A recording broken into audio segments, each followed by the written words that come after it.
Hello. গত 10 তারিখে আমার আব্বু আম্মু ওয়েডিং অ্যানিভার্সারি ছিল। আমার ডে অফ ছিল অফিস থেকে। তো ভাবলাম বাসায় আব্বু আম্মুকে একটু কিছু রান্না বান্না করে দিই। যদিও আমার প্রথমে প্ল্যান ছিল আমি একটু আব্বু আম্মুর জন্য কেক অ্যারেঞ্জ করবো, বাইরে যাব, কিন্তু নিজেও একটু অসুস্থ ছিলাম, বাইরে আর যাওয়া হয়নি, ওইভাবে কেক বানানো হয়নি। তো বাসার নিচে একটা সুপার শপ আছে, সেই সুপার শপ থেকে টুকিটাকি কেনাকাটা করে ভাবলাম বাসাতেই আব্বু আম্মুকে একটা ছোট্ট কেক বানাই দিই আর একটু রান্নাবান্না করি। আমার একদম বাসার নিচেই দোকানটা, সো যখনই কোনো কিছু প্রয়োজন হয় দৌড় দিয়ে আনা যায়, এটা একটা সুবিধা। এরপরে লাগলাম বাসায় কেক বানাইতে। আমি এর আগেও অনেকবার বাসায় কেক বানাইছি, যদিও আমার বাসায় ওভেন নেই, আমার বাসায় কোনো বিটার মেশিন নেই।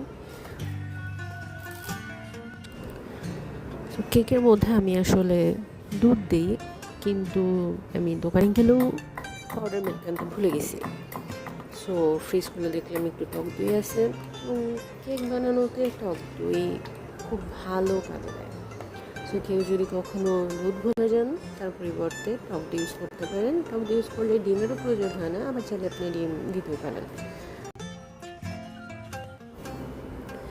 আগেই যেমনটা বললাম যে আমার বাসায় বিটার মেশিন নেই, সো কিছুই করার নেই, হ্যান্ড হুইস্ক আছে একটা, এই হ্যান্ড হুইস্ক দিয়ে বিট করতে হবে যতক্ষণ পর্যন্ত ডিম একদম ফেনা আনা হয়ে যায়, মেয়োনিজ টাইপের, ততক্ষণ পর্যন্ত বিট করতে হবে। এটা অনেক পরিশ্রমের কাজ, হাত ব্যথা হয়ে যায়, ধৈর্য লাগে অনেক।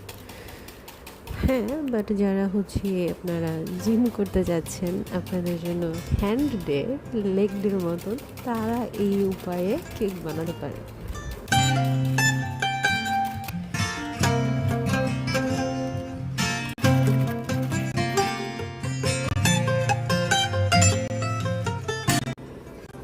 এরকম ফোম ফোম হয়ে যাবে যখন, তখন আমরা এটাতে গ্র্যাজুয়ালি অন্যান্য যে ইনগ্রেডিয়েন্টসগুলো আছে সেগুলো অ্যাড করে দিব।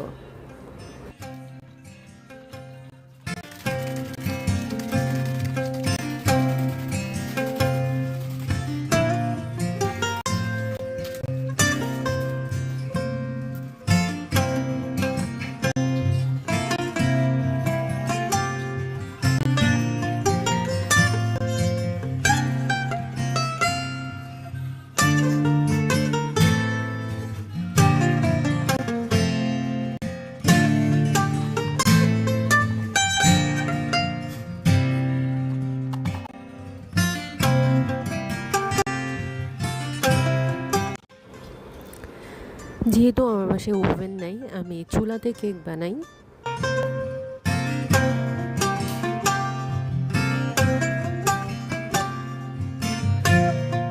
চুলার মধ্যে একটা কড়াই বা প্যান ঢাকনা দিয়ে 5-6 মিনিট থেকে একটু প্রিহিট করলে এটা একটা ওভেনের মতন কাজ করে।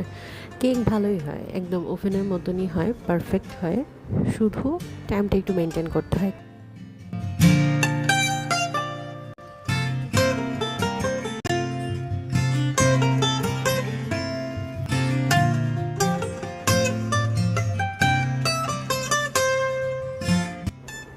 কেক হয়ে যাওয়ার পরে ডেকোরেশন করতে নিয়ে এসেছিলাম, ভাবছিলাম একটু ফ্রুটস দিয়ে ডেকোরেশন করে দিব।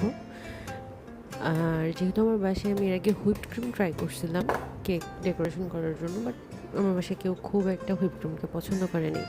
তো আজকে আমি অ্যাকচুয়ালি ফ্রেশ ক্রিম নিয়ে এসেছিলাম, ফ্রেশ ক্রিম দিয়ে ডেকোর করতে যাচ্ছিলাম।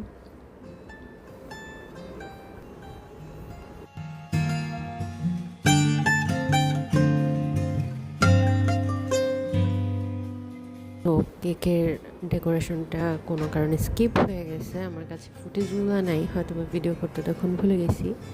এরপরে চলে গেছিলাম রান্নাবান্নাতে। যেহেতু আমি আব্বু আম্মুর জন্য রাত্রের আয়োজন করছি, তো ভাবলাম একটু হালকা কিছুই করি। সো চলে গেলাম আফগানি চিকেন বানাতে, সঙ্গে ছিল পরোটা। আমার মাথায় আবার একটু খোরাফাতি আইডিয়া বেশি, তো আমি কখনোই ইউটিউবের কোনো রান্নার ভিডিও আজ পর্যন্ত টু দ্য পয়েন্টে ফলো করি নাই। তো আফগানি চিকেনে ভাবলাম একটু ক্যাপসিকাম যখন আছে বাসায়, ক্যাপসিকাম দিয়ে দিই। ক্যাপসিকাম দিতে দিতেই মনে পড়লো বাসায় তো আমার গাজর, আলু আর টমেটো আছে, so why not use them. ব্যাস গাজর, আলু আর টমেটো কেটে রেডি করে ফেলেছি।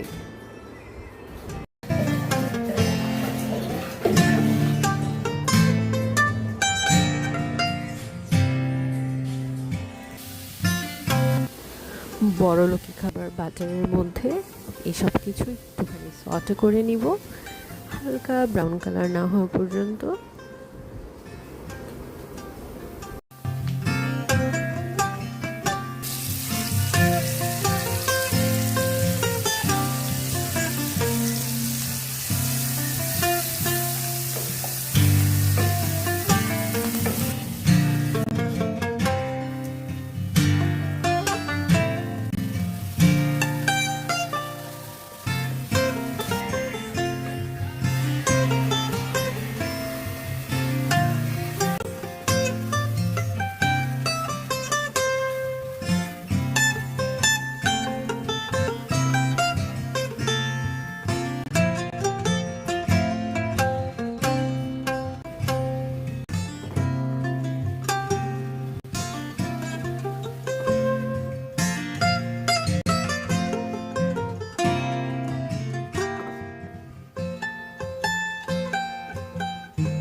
ছোট্ট একটা টিপস চাইলে সবাই ফলো করতে পারে, মানে খাবারকে খুব টেস্টি করে, সেটা হচ্ছে কোরমা জাতীয় খাবারে বা যেসব খাবারে আমরা দুধ বা টক দই ইউজ করি সেখানে যদি একটু ফ্রেশ ক্রিম আর টমেটো সস ইউজ করেন, খাবারের টেস্ট অনেক ভালো আসে এবং এটা অনেক মজা লাগে তখন খেতে।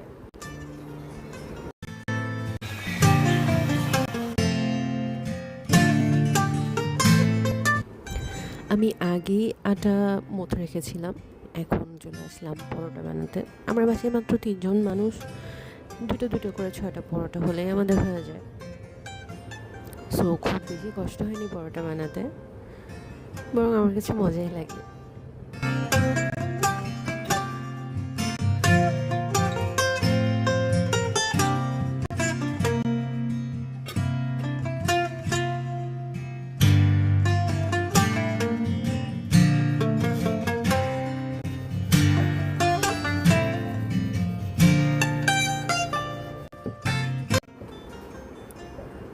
রান্না প্রায় শেষ হয়ে এসেছিলো, আমার আব্বু টাইমে চলে আসছিলো বাসায়। আব্বুকে বলছিলাম বাইরে থেকে কেক নিয়ে এসো।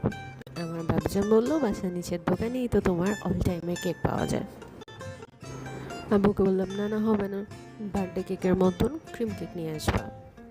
সে আমাকে বলতেছে তার অফিসের আশেপাশে নাকি কোনো বেকারি নেই। তো আলটিমেটলি আব্বু কোনো কেক নিয়ে আসে নাই, ওই আমার বাসায় বানানো কেকই ভরসা ছিল। আমি আসলে আমাদের খাবার দাবারের ফুটেজগুলো নিই নাই, কারণ আমি চাচ্ছিলাম আমাদের ফ্যামিলি টাইমই থাকুক।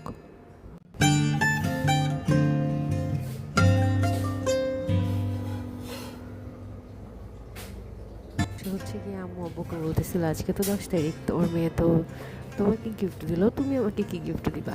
আব্বু বলতেছে ও তোমাকেও গিফট দিতে হবে। যাই হোক, সুন্দর একটা দিন কাটছে বাসায়। অনেকদিন পরে ডে অফে রান্নাবান্না করছি, বাসায় আব্বু মুখে নিয়ে খাওয়া দাওয়া করছি।